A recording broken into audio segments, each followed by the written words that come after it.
Well, the Killer Klowns from Outer Space, the game achievement list is actually out now on Xbox. And today I want to give you some of the best details and achievements from that list because a lot of these things actually give us some pretty good insight as to what to expect in the game. So, one thing I want to go ahead and say right off the rip, there will be spoilers in this video for sure because we know what some of these achievements already are.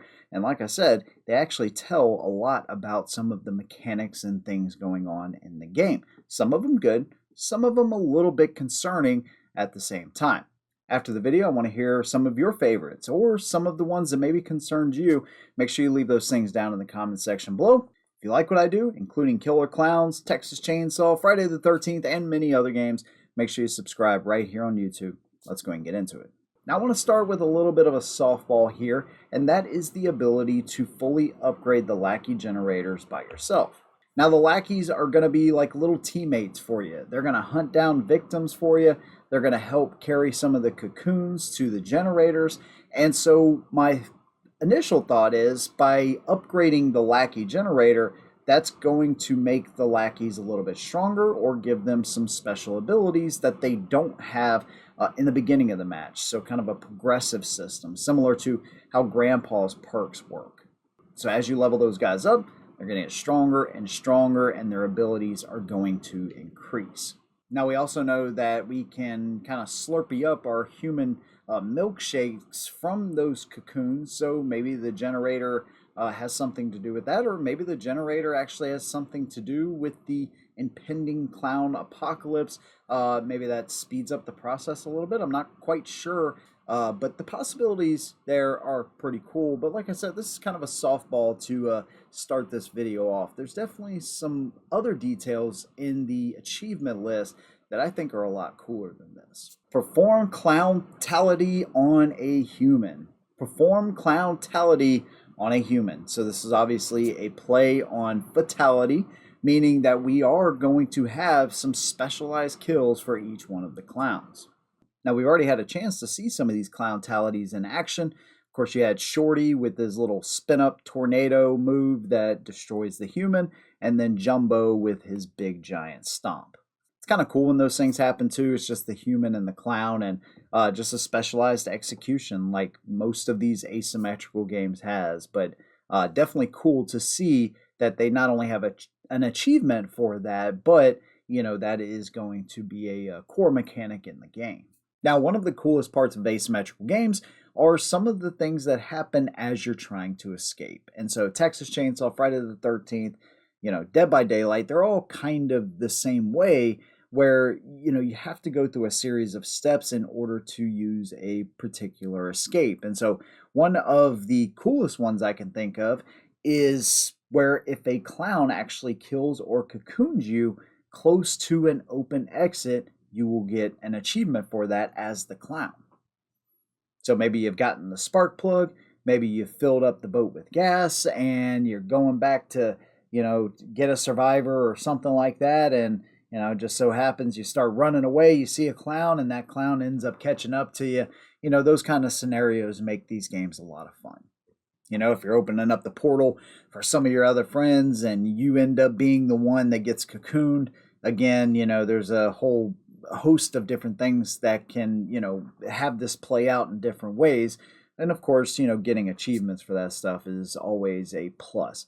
Now, another thing that I saw that was interesting in the achievement list are the unlockables. So if you equip an unlockable cosmetic for either the victims or the clowns, that of course is going to trigger an achievement. And you may think, well, why is that important? Well, on the surface, it's really not, but it is part of the things that have kind of hurt Texas Chainsaw as far as, you know, unlockables and a true progression system. So to see achievements that are based around that gives me a lot of hope that there is going to be quite a bit when it comes to leveling up, you know, so a true progression system and things that you will earn along the way, hence keeping you coming back to the game, and some of those things that you can earn in-game and your different cosmetics and customizability. All of that stuff is really important to multiplayer games, and again, I'm hoping that there's going to be a lot of that in Killer Klowns. Now, here's one of the ones I am worried about, and that is escape in under 5 minutes.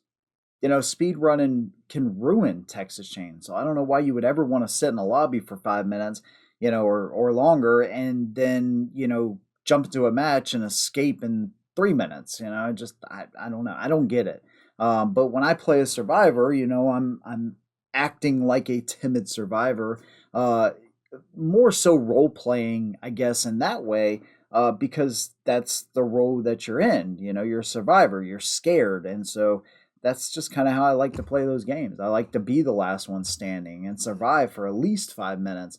And so that's, I don't know.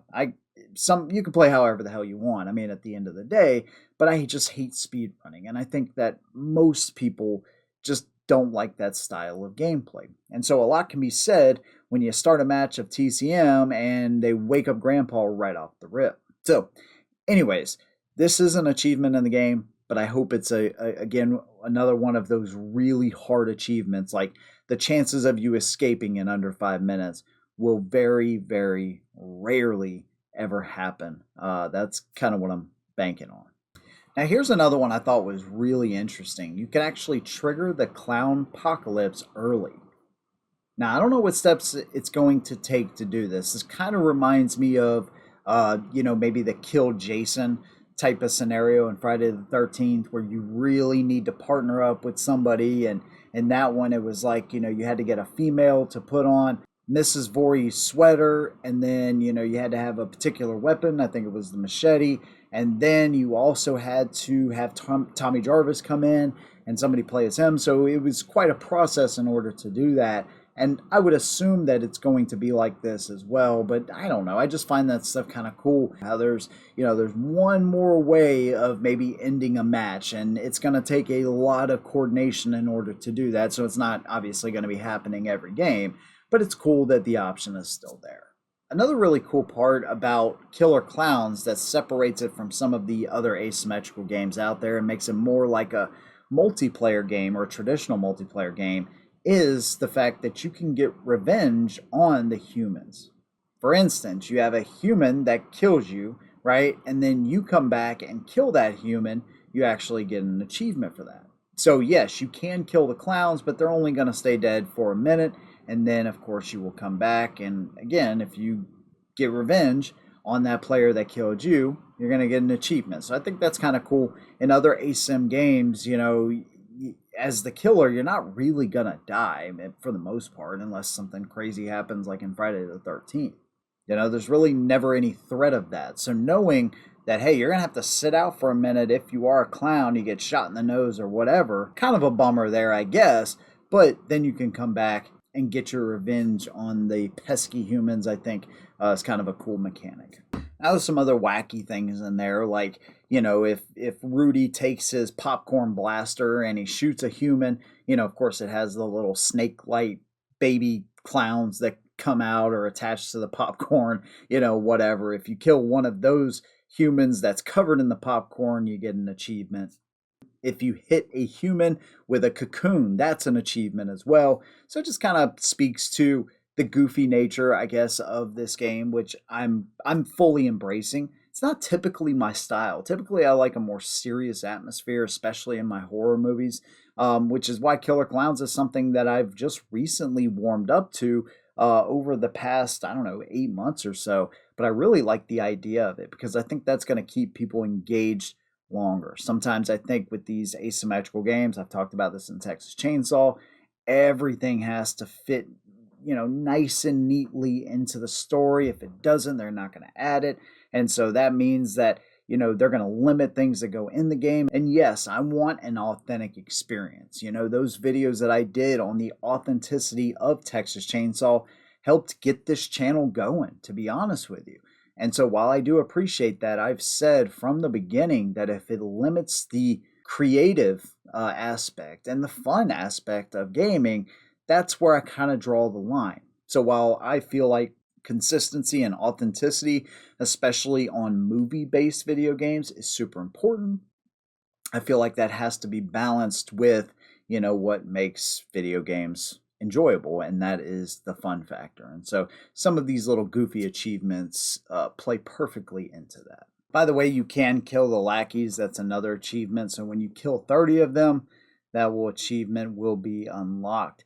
Another one is that you can actually get an achievement by escaping the clownpocalypse as the explosion is expanding. So once that timer gets down to 0, of course, the Terenzi brothers, that's going to be kind of your final chance for escape. But I will assume that any exits that are not in that, that circle will still be usable as long as they're opened up, right? Or, maybe you have the final part to that, gate you need to unlock or whatever. So you get one more shot at it. So as long as you're outside of the circle and there's an escape path that's outside of it as well, you get one more chance. So I think that's kind of a cool little, like, maybe battle royale type of moment. And so those are some of the coolest achievements that tell a lot about how this game will actually play. Again, I want to hear some of the ones that maybe worry you a little bit and some of the ones that you're super excited about. Make sure you leave those things down below. Again, if you like what I do, consider subscribing. Hit your notifications so you never miss a video or live stream from me. See you all in the next one. And as always, hold them down.